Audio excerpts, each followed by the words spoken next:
मैंने परमेश्वर की संगति का एक अंश सुना जिसमें कहा गया था, चिकनी चुपड़ी बातें करना, खुशामद करना, वो बात कहना जो लोग सुनना चाहते हैं। इन शब्दों का शाब्दिक अर्थ सभी को पता चल ही जाएगा। ऐसा करने वाले लोग आम भी हैं। चिकनी चुपड़ी बातें करना, खुशामद करना, वो बात कहना जो लोग सुनना चाहते हैं। ज़्यादातर समय बोलने का ये तरीका लोगों का अनुग्रह या प्रशंसा प्राप्त करने के लिए या किसी तरह का लाभ बटोरने के लिए होता है। ये चाटुकारों के बोलने का सबसे अधिक दिखने वाला तरीका है, और ये कहना उचित है कि ऐसी चीज़ें कमोबेश सभी भ्रष्ट मनुष्यों में अभिव्यक्त होती हैं और शैतानी फलसफों के बोलने के तरीकों में से एक मानी जाती है। आमीन। तब परमेश्वर के वचनों में ऐसे लोगों का खुलासा सुनकर मैंने उन्हें खुद पर लागू नहीं किया। ऐसे लोगों से मुझे चिढ़ थी, ना वे मुझे अच्छे लगते थे, ना उनके साथ वक्त बिताना। मुझे लगता मैं ऐसे लोगों से बेहतर हूँ। एकाएक जब तथ्यों ने मेरा खुलासा किया तो मैं समझ पाई कि अपने निजी हितों के लिए मैं लोगों को खुश करने और उनकी कृपा पाने की कोशिश करती थी, जो धूर्तता भी थी और कपट भी। मुझ में भी ये भ्रष्ट स्वभाव है। आपने कैसे अनुभव करके खुद को जाना? कुछ दिन पहले मैं एक समूह की बैठक में गई। बैठक के बाद अगुआ ने मुझे संदेश भेजकर भाई जांग की संगति के बारे में पूछा। संदेश देखकर मैं थोड़ी घबरा गई। अगुआ अचानक मुझसे ये सवाल क्यों पूछ रहे हैं? मैं इसका जवाब कैसे दूं? अगर मैंने गलत जवाब दिया तो अगुआ मेरे बारे में सोचेंगे कि मैं ये भी नहीं परख पाती कि दूसरे लोग कितनी अच्छी संगति करते हैं। मेरी काबिलियत कमज़ोर है, मुझे व्यवहारिक अनुभव नहीं है। अगर ऐसा हुआ तो क्या अगुआ अहम कामों के लिए मुझ पर भरोसा करेंगे? शायद समूह अगुआ का मेरा ओहदा भी छिन जाए। हाँ, आप ज़्यादा सोचती थीं। आप गलत होती तो भी अगुआ इसलिए आपका तबादला नहीं कर देते कि आपको कोई बात ठीक से समझ में नहीं आई। सही है। हाँ, हो सकता है कि अगुआ बस भाई की हालत जानना चाहते हों। ये अगुआ की जिम्मेदारी है। हाँ बिल्कुल, लेकिन तब मैंने ये नहीं सोचा। मैं बस अपना ओहदा कायम रखना चाहती थी ताकि वे समझे कि मुझे चीज़ों को परखना आता है। तो मैंने सोचा उनकी बात का मतलब क्या था। उन्होंने पूछा था तो उन्हें लगा होगा कि भाई झांग की संगति में कोई समस्या थी, तो मुझे अगुआ की स्वीकृति भला कैसे मिल सकेगी? हालांकि भाई झांग की संगति में धर्म सिद्धांतों की बातें थीं। कुछ जगहों पर यह व्यवहारिक था, लेकिन मुझे फिक्र थी कि मैंने चीज़ों को सही ढंग से नहीं देखा, तो मैंने अगुआ को अपने असली विचार नहीं बताए, बल्कि मैंने कहा भाई झांग ने बहुत से खोखले धर्म सिद्धांतों पर संगति की। मेरे अगुआ ने जवाब में कहा, दूसरे भाई बहनों ने ज़्यादा व्यवहारिक ढंग से बात की, सिर्फ उसकी बातों में ही धर्म सिद्धांत थे। आगे से उन्हें ज़रूर याद दिलाकर उनकी मदद करें। अगुआ का जवाब पढ़कर मैंने सोचा, सौभाग्य से मैंने अपने असली विचार नहीं बताए, वरना मैं खुद को बुरा बना लेती, फिर मेरे अगुआ मेरी असलियत जान जाते। इसके तुरंत बाद मैं एक और समूह की बैठक में गई। बैठक के बाद अगुआ ने मुझे संदेश भेजकर पूछा, आपको बहन लियो की संगति कैसी लगी? संदेश देखकर मैं थोड़ी हैरान सी रह गई। बैठक में मेरा मन भटक गया था, तो मैंने बहन की संगति ठीक से नहीं सुनी। तो मैं आखिर उन्हें क्या जवाब देती? अगर मैंने ईमानदारी दिखाई तो अगुआ मेरे बारे में क्या सोचेंगे? मुझे याद आया कि मैंने पहले अगुआ को ये कहते सुना था कि ये बहन अक्सर धर्म सिद्धांतों के बारे में बोलती थी। तो क्या अगुआ इसकी पुष्टि करने के लिए मुझे संदेश भेज रहे थे? पिछली बार अगुआ ने मुझे इसलिए पूछा था क्योंकि उनके विचार में भाई झांग ने धर्म सिद्धांतों की बात की थी। मुझे लगा इस बार भी वही कारण होगा, तो मैंने जवाब दिया। उसकी संगति में मैंने उसके आत्मज्ञान के बारे में या उसके कौन कौन से विचार बदल गए इसके बारे में नहीं सुना। मेरा जवाब पढ़ने के बाद अगुआ ने कुछ नहीं कहा। इस बार मैं शांत नहीं रह पाई और सोचने लगी, क्या अगुआ मेरे जवाब से असंतुष्ट हैं? क्या मैंने गलत जवाब दिया था? अगर ऐसा है तो हो गया मेरा काम तमाम। क्या अगुआ सोचेंगे कि मैं कमज़ोर काबिलियत वाली हूँ? उन दिनों इस बात से मैं कभी कभी परेशान हो जाती। हाँ, हमेशा अगुआ के कहने के मतलब का अंदाज़ा लगाना और अपने बारे में दूसरों की राय की फिक्र करना थकाऊ होता है। हाँ, ये शैतान की चाल और यातना है। सही है। बिल्कुल। तो फिर आपने अपनी समस्या को कैसे समझा? कुछ दिनों बाद एक बैठक के दौरान मैंने परमेश्वर के वचनों का एक अंश पढ़ा जो मेरे दिल में चुभ गया। परमेश्वर कहते हैं, ऐसे धोखेबाज लोग जो दूसरों के सामने और पीठ पीछे अलग व्यवहार करते हैं, वे पूर्ण बनने के इच्छुक नहीं होते। वे सब बर्बादी और विनाश के पुत्र होते हैं। वे परमेश्वर के नहीं, शैतान के होते हैं। ऐसे लोगों को परमेश्वर नहीं चुनता। आमीन। आमीन। आमीन। मैं उस दिन की घटना के बारे में सोचे बिना नहीं रह सकी। जब अगवा ने मुझसे भाई और बहन की संगति के बारे में मेरी राय पूछी थी, मैंने अगवा को अपनी असली राय व्यक्त करने की हिम्मत नहीं की, क्योंकि मुझे फिक्र थी कि गलत जवाब अगवा के दिल में मेरी छवि और रुतबे पर बुरा असर डालेगा। इसलिए मैंने कपटपूर्ण ढंग से जवाब दिया। मैंने अपने अगवा की सोच का अंदाज़ा लगाया, फिर उनकी सोच से मेल खाता जवाब देने की कोशिश की। मुझे लगा इससे मैं गलती करने से थोड़ा बच सकूंगी, अपनी कमियां उजागर नहीं करूंगी। वे मेरी असलियत नहीं जान पाएंगे और मेरा ओहदा ज़्यादा सुरक्षित रहेगा। मुझे लगा मैं अपने अगवा को बेवकूफ़ बनाकर और अपने विचार छिपाकर चालाकी दिखा रही थी, मगर परमेश्वर धार्मिक है, वो सब समझता है। हाँ। परमेश्वर ने बिल्कुल स्पष्ट रूप से मेरे कपटे इरादों और चालों को समझ लिया और उसने इसकी पूरी तरह से निंदा की। परमेश्वर के वचनों पर मनन करते हुए मुझे डर लगा।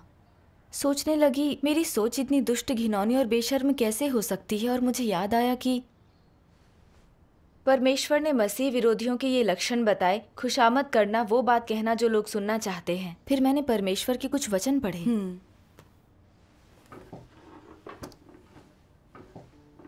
सर्वशक्तिमान परमेश्वर कहते हैं, मसीह विरोधी परमेश्वर के प्रति अंधे होते हैं। उनके हृदय में उसके लिए कोई स्थान नहीं होता। मसीह से सामना होने पर वे उसे एक साधारण व्यक्ति से अलग नहीं मानते। लगातार उसकी अभिव्यक्ति और स्वर से संकेत लेते रहते हैं, स्थिति के अनुरूप अपनी धुन बदल लेते हैं। कभी नहीं कहते कि वास्तव में क्या हो रहा है। कभी कुछ ईमानदारी से नहीं कहते, केवल खोखले शब्द और सिद्धांत बोलते हैं। अपनी आंखों के सामने खड़े वास्तविक परमेश्वर को धोखा देने और उसकी आंखों में धूल झोंकने की कोशिश करते हैं। वे परमेश्वर से जरा भी नहीं डरते। वे परमेश्वर के साथ दिल से बात करने, कुछ भी वास्तविक कहने में पूर्णतया असमर्थ रहते हैं। वे ऐसे बात करते हैं जैसे एक सांप रेंगता है, लहरदार और टेढ़ा मेढ़ा रास्ता चुनते हुए। उनके शब्दों का अंदाज और दिशा किसी खंभे पर चढ़ती खरबूजे की बेल की तरह होते हैं। जब तुम लोग कहते हो कि किसी में भरपूर योग्यता है और उसे आगे बढ़ाया जा सकता है, तो वे फौरन बताने लगते हैं कि वे कितने अच्छे हैं और उनमें क्या अभिव्यक्त और उजागर होता है। और अगर तुम लोग कहते हो कि कोई बुरा है, तो वे ये कहने में देर नहीं लगाते कि वे कितने बुरे और दुष्ट हैं और वे किस तरह कलीसिया में उत्पात मचाते और व्यवधान पैदा करते रहते हैं। जब तुम लोग किसी चीज के बारे में सच्चाई जानना चाहते हो, तो उनके पास कहने के लिए कुछ नहीं होता। वे टाल मटोल करते रहते हैं और इंतजार करते हैं कि तुम खुद ही कोई निष्कर्ष निकाल लो। वे तुम्हारे शब्दों का अर्थ टटोलते हैं ताकि वे तुमसे वो कह सकें जो तुम सुनना चाहते हो। वे जो कुछ भी कहते हैं वो सिर्फ चापलूसी, चमचागिरी और निचले दर्जे की चाटुकारिता होती है। उनके मुंह से सत्य का एक शब्द भी नहीं निकलता। परमेश्वर ईमानदार लोगों से प्रेम करता है, लेकिन धोखेबाज और चालाक लोगों से घृणा करता है। अगर तुम एक विश्वासघाती व्यक्ति की तरह कार्य करते हो और छल करने का प्रयास करते हो, तो क्या परमेश्वर तुमसे घृणा नहीं करेगा? क्या परमेश्वर का घर तुम्हें बिना सजा दिए छोड़ देगा? देर सवेर तुम्हें जवाबदेह ठहराया जाएगा। परमेश्वर ईमानदार लोगों को पसंद करता है और विश्वासघाती लोगों को नापसंद करता है। सभी को यह स्पष्ट रूप से समझ लेना चाहिए और भ्रमित होना और मूर्खतापूर्ण कार्य करना बंद कर देना चाहिए। क्षणिक अज्ञान समझ में आता है, लेकिन सत्य को स्वीकार करने से एकदम इनकार कर देना बदलने से हठपूर्वक इनकार करना है। ईमानदार लोग जिम्मेदारी ले सकते हैं। वे अपनी लाभ हानि पर विचार नहीं करते, बल्कि परमेश्वर के घर के काम और हितों की रक्षा करते हैं। उनके दिल दयालु और ईमानदार होते हैं, साफ पानी के उस कटोरे की तरह जिसका तल एक नजर में देखा जा सकता है। उनके कार्यों में भी पारदर्शिता होती है। धोखेबाज व्यक्ति हमेशा छल करता है, हमेशा चीजें छिपाता है, लीपापोती करता है और खुद को ऐसा ढक लेता है कि कोई भी उसकी असलियत नहीं देख सकता। लोग तुम्हारे आंतरिक विचार नहीं देख सकते, लेकिन परमेश्वर तुम्हारे दिल में मौजूद गहनतम चीजें देख सकता है। अगर परमेश्वर देखता है कि तुम एक ईमानदार व्यक्ति नहीं हो, कि तुम धूर्त हो, कि तुम कभी सत्य को नहीं स्वीकारते, कि तुम हमेशा उसे धोखा देने की कोशिश करते हो और तुम अपना दिल उसके हवाले नहीं करते, तो परमेश्वर तुमसे प्रेम नहीं करेगा। वो तुमसे नफरत करेगा और तुम्हें त्याग देगा। जो लोग अविश्वासियों के बीच लोकप्रिय होते हैं, जो वाकपटु और हाजिर जवाब होते हैं, वे किस तरह के लोग होते हैं? क्या यह तुम लोगों को स्पष्ट है?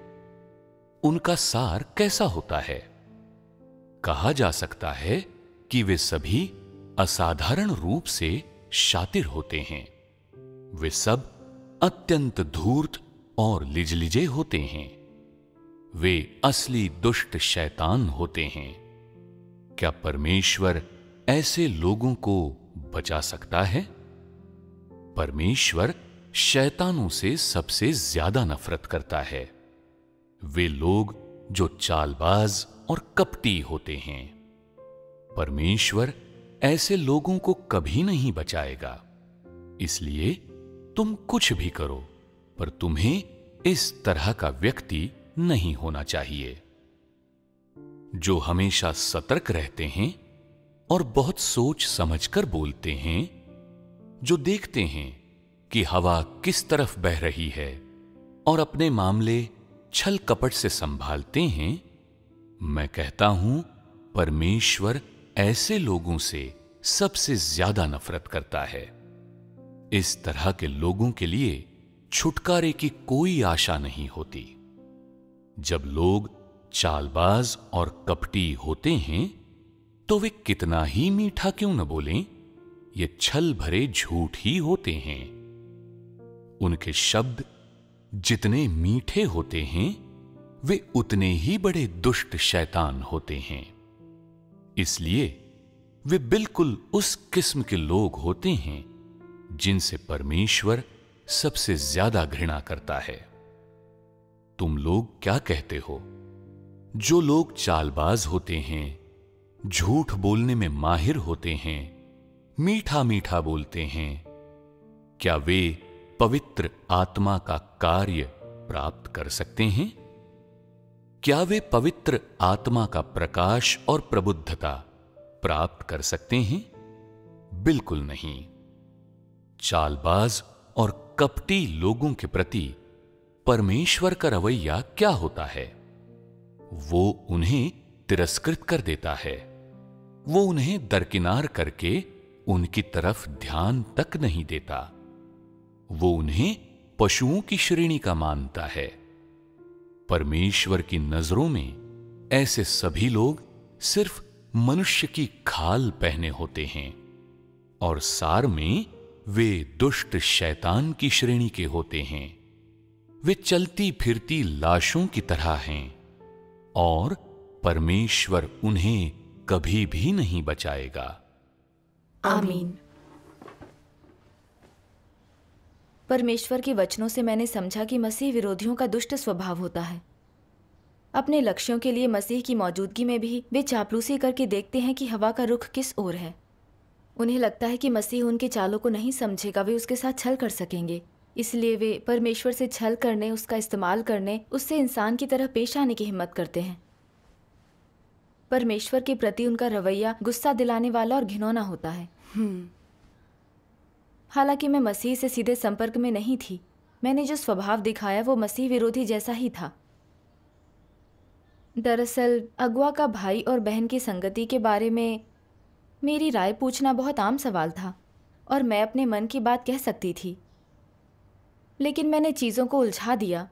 मेरे दिमाग ने मुश्किल हालात पैदा किए। मैं सोचने लगी कि क्या अगवा मेरी परख की परीक्षा ले रहे थे। मुझे डर था कि मैंने गलती की तो वे मुझसे घृणा करेंगे और मेरा पोषण नहीं करेंगे। उनके दिल में अपनी छवि और ओहदा बनाए रखने के लिए मैंने अपने सच्चे विचारों को छिपाया और उनके मन की बात से तालमेल बिठाने की कोशिश की। परमेश्वर के वचन से हुए खुलासे की तरह ही मेरा बर्ताव रेंगते हुए सांप और खरबूजे की चढ़ती बेल की तरह आड़ा तिरछा और पेचीदा था। मैं लोगों से ऐसे ही पेश आती और साथ निभाती थी, उन्हें धोखा देने और खिलवाड़ करने के लिए। मैं धूर्त और चालबाज थी। हाँ। ये बातें कहते समय ऐसा नहीं था कि मुझे मालूम नहीं था। मैंने अच्छे से सोच समझकर और हिसाब लगाकर बातें बोली थी, जानबूझकर ऐसा किया था। मुझे लगा परमेश्वर मेरी चालें नहीं जानता, तो मैंने झूठ बोलने और छल करने की हिम्मत की। मेरे मन में परमेश्वर के प्रति जरा भी सम्मान नहीं था, मैं उसे परमेश्वर नहीं समझती थी। मैं दूसरों से झूठ बोल छल करती थी। अगर मैं कभी भी मसीह के संपर्क में आई तो मैं परमेश्वर के साथ छल कर उसके स्वभाव का अपमान करूंगी। परमेश्वर के ये वचन मेरे सामने स्पष्ट थे। परमेश्वर की नज़रों में ऐसे सभी लोग सिर्फ मनुष्य की खाल पहने होते हैं और सार में वे दुष्ट शैतान की श्रेणी के होते हैं। वे चलती फिरती लाशों की तरह हैं। परमेश्वर उन्हें नहीं बचाएगा। इन वचनों से मैं अवाक रह गई। परमेश्वर मेरी प्रकृति का खुलासा कर मेरे कामों का चित्रण कर रहा था। हाँ। मैं प्रकृति से एक धूर्त और दुष्ट इंसान थी। खुद को छिपाने के लिए दूसरों के साथ बातचीत में चालें और मंशाएं रखती थी। दूसरों के साथ अपनी बातचीत में उनकी बातों और हाव भाव पर ध्यान देती थी। अगुवाओं और कर्मियों की मैं खास तौर पर खुशामद करती थी। उनकी सोच का अंदाज़ा लगाकर उनके मतलब की बात बोलने की कोशिश करती थी। सोचती थी इस तरह जीना चालाकी है क्योंकि कोई मेरी असलियत नहीं जान पाएगा। लेकिन परमेश्वर मेरी असलियत जान चुका था और परमेश्वर मुझ जैसे लोगों से खास तौर पर घृणा करता है। आखिरकार अब मैं समझ सकी कि परमेश्वर क्यों ईमानदार लोगों से प्रेम और कपटी लोगों से घृणा करता है। ऐसा इसलिए कि ईमानदार लोगों के दिल पानी की तरह साफ और शुद्ध होते हैं। वे लोगों और परमेश्वर से ईमानदारी से पेश आते हैं। वे जानबूझकर अपनी कमियां नहीं छिपाते या स्वांग नहीं करते। सही है। ऐसे लोग थकाऊ जीवन नहीं जीते, दूसरे उनसे मिलना जुलना पसंद करते हैं। परमेश्वर उन्हें पसंद करता है। लेकिन कपटी लोगों के मन उलझे हुए होते हैं। वे साजिश रचते हैं। हर चीज़ में उनकी अपनी मंशाएं होती हैं और उनके साथ बड़े सरल मामले और बातें भी बहुत जटिल हो जाती हैं। कपटी लोगों की कथनी और करनी अपने लक्ष्य हासिल करने के लिए दूसरों के साथ छल करने के लिए होती है। वे दानवी प्रकृति का जीवन जीते हैं जिन्हें परमेश्वर कभी नहीं बचाता। इस बारे में सोचकर मैं थोड़ा डर गई थी। मैं समझ गई थी कि मेरी प्रकृति शैतान की ही तरह कपटी और दुष्ट है। अगर सत्य का अनुसरण कर खुद को ना बदल पाई तो परमेश्वर मुझे त्याग कर मुझे दंड देगा। सही है। दरअसल मैंने भी ऐसी प्रकृति दिखाई थी, मगर इनसे कोई रुकावट नहीं आई तो मुझे नहीं लगा कि ये समस्याएं थीं और मैंने चिंतन नहीं किया। अगर परमेश्वर के वचनों ने इनका खुलासा न किया होता तो मुझे पता ही नहीं चलता कि ये स्वभाव दुष्ट है। हाँ, परमेश्वर पवित्र और धार्मिक है। परमेश्वर के राज्य में रहने वाले सभी सत्य का अभ्यास करने को तैयार ईमानदार लोग होंगे। कपटी इंसान परमेश्वर के राज्य में प्रवेश नहीं करेगा। इस बारे में सोचकर मुझे पछतावा हुआ। अब मैं अपने कपटी और दुष्ट स्वभाव के साथ नहीं जीना चाहती थी। मैंने परमेश्वर से प्रार्थना की कि मैं ईमानदार इंसान बनना चाहती हूँ। चाहे जो भी हो, मैं सबके साथ ईमानदारी से बात करना चाहती हूँ। आमीन। इसके बाद एक बैठक में मैं अपने घिनौने इरादों और इन दोनों मामलों में दिखाई भ्रष्टता के बारे में खुलकर बोली। ऐसा करने के बाद मुझे बड़ी राहत मिली, सुकून मिला। परमेश्वर का धन्यवाद। इसके बाद मैंने सोचा, मैं अपने बारे में अगवा की राय की हमेशा क्यों परवाह करती थी और इस बात को लेकर मैं क्यों झूठ बोलती थी। परमेश्वर के वचनों में मैंने ये पढ़ा, किसी अगुवा या कार्यकर्ता का कोई भी स्तर हो, अगर तुम लोग उनकी सत्य की समझ और उनके गुणों के लिए उनकी आराधना करते हो और मानते हो कि उनके पास सत्य है और वे तुम्हारी मदद कर सकते हैं, और अगर तुम उन पर श्रद्धा रखते, उन पर निर्भर रहते हो, इसके द्वारा उद्धार पाने का प्रयास करते हो, तो अंत में इसका कोई फल नहीं निकलेगा, क्योंकि प्रस्थान बिंदु ही अंतर्निहित रूप से गलत है। कोई कितने भी सत्य समझता हो, मसीह का स्थान नहीं ले सकता, और चाहे वे कितने भी प्रतिभाशाली हों, इसका ये मतलब नहीं कि उनके पास सत्य है। और इसलिए लोगों की आराधना, श्रद्धा और अनुसरण करने वाले सभी अंततः त्याग दिए जाएंगे। वे सभी निंदित होंगे। जब लोग परमेश्वर में विश्वास करते हैं तो वे केवल उसकी आराधना और अनुसरण कर सकते हैं। अगुवाओं में उनका स्तर चाहे जो हो, वे आम इंसान ही होते हैं। अगर तुम उन्हें अपना आसन्न वरिष्ठ समझते हो, अगर तुम्हें लगता है कि वे तुमसे श्रेष्ठ हैं, ज़्यादा योग्य हैं, वे तुम्हारी अगुवाई करें, वे उस वर्ग में सर्वश्रेष्ठ हैं, तो फिर ये गलत है। ये तुम्हारा भ्रम है। परमेश्वर का अनुसरण करते हो तो तुम्हें उसके वचन सुनने चाहिए। जो व्यक्ति कर्म और वचन से सही हो और ये सत्य के सिद्धांतों के अनुरूप है, तो क्या सत्य का पालन करना सही नहीं है? तुम इतने नीच क्यों हो? जिसकी आराधना करते हो उसका अनुसरण क्यों ज़रूरी है? तुम शैतान के गुलाम क्यों बनना चाहते हो? इसके बजाय तुम सत्य के सेवक क्यों नहीं बनते? ये दिखाता है कि किसी व्यक्ति में समझदारी और गरिमा है या नहीं। तुम्हें खुद से शुरू करना चाहिए। खुद को विभिन्न प्रकार के सत्यों से लैस करो। विभिन्न मामलों और लोगों की विभिन्न अभिव्यक्तियों की पहचान करने में सक्षम बनो। जानो कि लोगों की अभिव्यक्ति की प्रकृति क्या है, उनमें कौन सा स्वभाव प्रकट होता है। विभिन्न प्रकार के लोगों के सार पहचानना सीखो। इस बारे में स्पष्ट रहो कि तुम्हारे आसपास किस तरह के लोग हैं, तुम किस तरह के व्यक्ति हो और तुम्हारा अगुवा किस तरह का व्यक्ति है। ये सब स्पष्ट रूप से देखने के बाद तुम्हें सत्य के सिद्धांतों के अनुसार इन लोगों से सही से पेश आने में सक्षम होना चाहिए। अगर वे भाई बहन हैं तो उनका प्यार से सामना करो। अगर भाई बहन नहीं हैं तो उन्हें छोड़ दो, उनसे दूरी बना लो। उनमें सत्य की वास्तविकता हो तो उन पर श्रद्धा रख सकते हो, पर आराधना नहीं करनी चाहिए। मसीह का स्थान कोई नहीं ले सकता। केवल मसीह ही वास्तविक परमेश्वर है। अगर तुम ये देख सकते हो तो तुम्हारे पास आध्यात्मिक कद है, और फिर मसीह विरोधी तुम्हें नहीं ठग सकते, और ना ही तुम्हें इस बात से डरने की कोई आवश्यकता है। आमीन। आमीन। आमीन। परमेश्वर ने मेरी हालत का खुलासा किया था। हालांकि मैं परमेश्वर की विश्वासी थी, पर उसके लिए मेरे दिल में कोई जगह नहीं थी। मेरा ध्यान लोगों की सत्ता और रुतबे पर था। मुझे भरोसा था कि उच्च अधिकारी स्थानीय अधिकारी नहीं हो सकता, और मुझे हमेशा लगता कि मुझ पर परमेश्वर की प्रभु सत्ता और नियंत्रण बहुत दूर की बात है।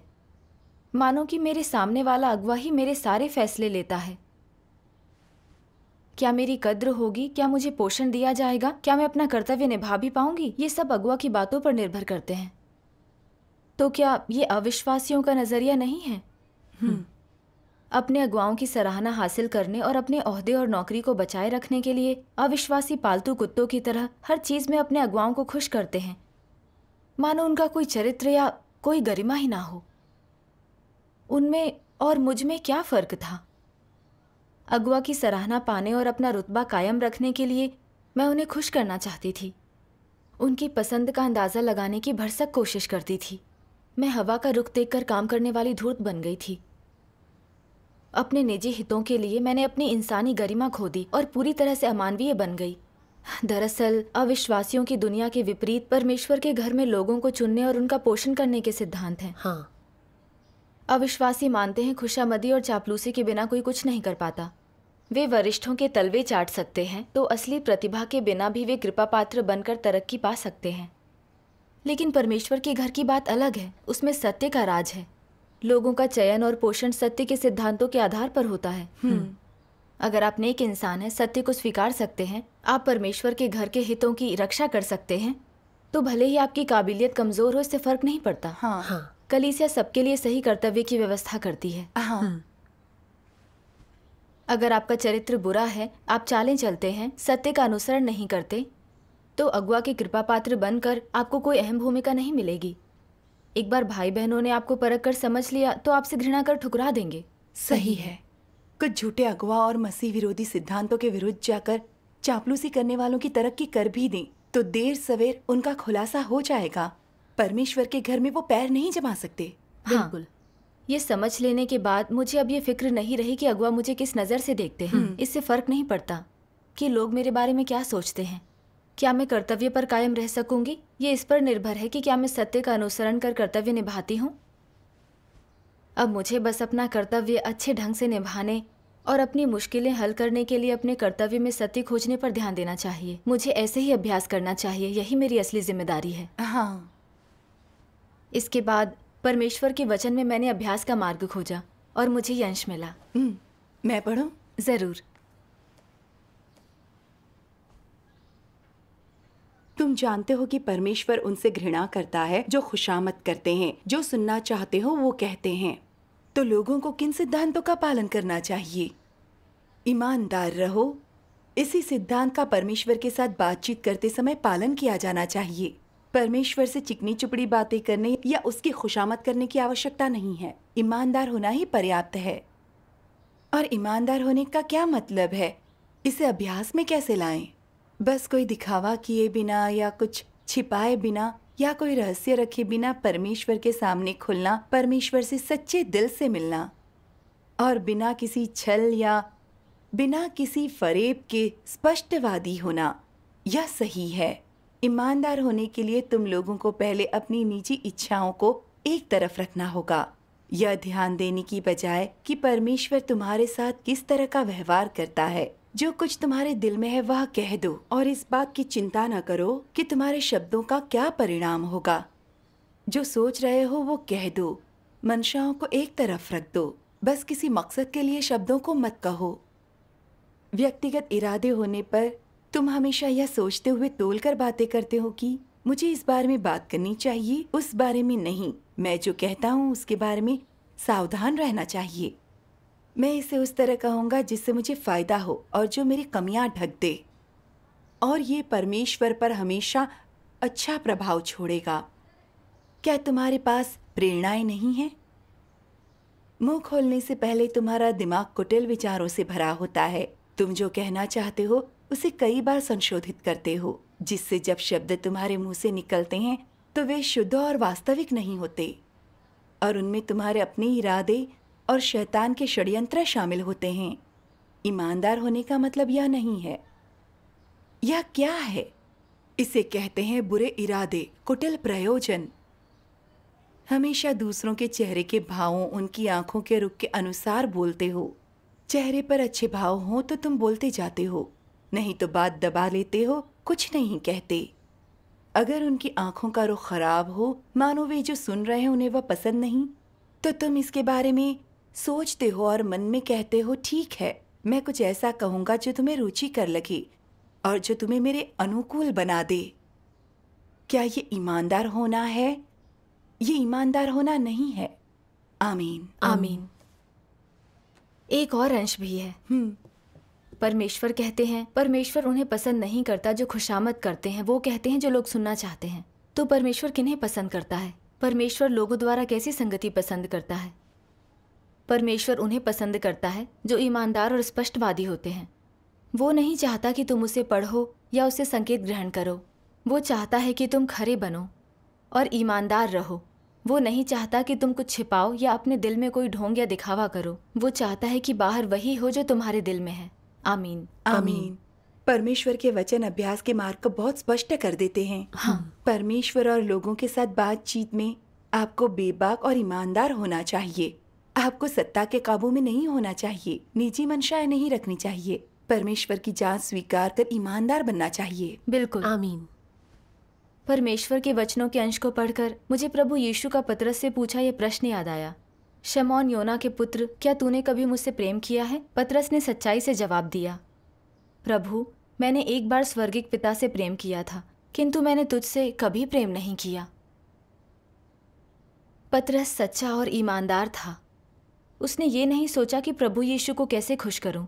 उसने बस वही कहा जो उसके मन में था। पतरस का दिल सच्चा और निर्मल था, इसलिए वो प्रभु यीशु के साथ ईमानदार रह पाया। पतरस ने जो जीवन जिया उससे परमेश्वर संतुष्ट हुआ। ये बातें समझ लेने के बाद मैं अभ्यास के मार्ग को और स्पष्ट रूप से जान पाई और मैं समझदारी से अपने जीवन में ईमानदार इंसान बनने का अभ्यास करने लगी। परमेश्वर का धन्यवाद। एक दिन एक बैठक के बाद मेरे अगुआ ने मुझसे और 2 समूह अगुवाओं से एक बहन के बारे में हमारा आकलन जानना चाहा। ये सुनकर मैं थोड़ी घबरा गई और फिर से अंदाजा लगाने लगी। मेरे अगुआ आकलन चाहते तो क्या उन्हें लगता है कि इस बहन के साथ कोई समस्या है? वे हमसे पूछने आए हैं तो क्या वे हमारी परख की परीक्षा लेना चाहते हैं? अगुआ ने कहा कि इन दोनों अगुवाओं की काबिलियत अच्छी है और वे उनका पोषण करना चाहते हैं। ऐसे में अगर मेरी नज़र उनके जैसी पैनी नहीं रही तो क्या फिर भी मेरी कद्र होगी, मेरा पोषण किया जाएगा?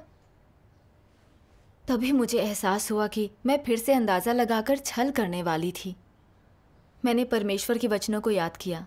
परमेश्वर उन्हें पसंद नहीं करता जो खुशामद करते हैं, वो कहते हैं जो लोग सुनना चाहते हैं। तो परमेश्वर किन्हें पसंद करता है? परमेश्वर लोगों द्वारा कैसी संगति पसंद करता है? परमेश्वर उन लोगों को पसंद करता है जो ईमानदार और स्पष्टवादी होते हैं। वो नहीं चाहता कि तुम उसे पढ़ो और उससे संकेत ग्रहण करो। वो चाहता है कि तुम खरे बनो और ईमानदार रहो। वो नहीं चाहता कि तुम कुछ छिपाओ या अपने दिल में कोई ढोंग या दिखावा करो। वो चाहता है कि बाहर वही हो जो तुम्हारे दिल में है। आमीन। आमीन। मैं क्या सोचती हूँ, क्या करना चाहती हूँ, ये परमेश्वर देखता है। परमेश्वर चाहता है कि मैं एक ईमानदार इंसान बनूं, किसी स्वांग छुपाव या अंदरूनी विचारों से विसंगति के बिना सच बोलूं। मुझे परमेश्वर के वचनों के अनुसार दूसरों के साथ ईमानदार होना चाहिए। इसलिए मैंने अगुआ को सीधे अपनी राय बता दी। और बात पूरी हो जाने पर मुझे बड़ा सुकून मिला। लगा कि ईमानदार होने का अभ्यास करके मुझे सुकून मिला। मैंने शांत और सुरक्षित महसूस किया। ऐसा अनुभव मुझे पहले कभी नहीं हुआ था। मैंने सत्य बोलने की थोड़ी मिठास का भी अनुभव किया। लगा कि लोगों को अपना आचरण ऐसे ही रखना चाहिए। परमेश्वर का धन्यवाद। हम ईमानदार होकर ही परमेश्वर की स्वीकृति पा सकते हैं। ये सच है।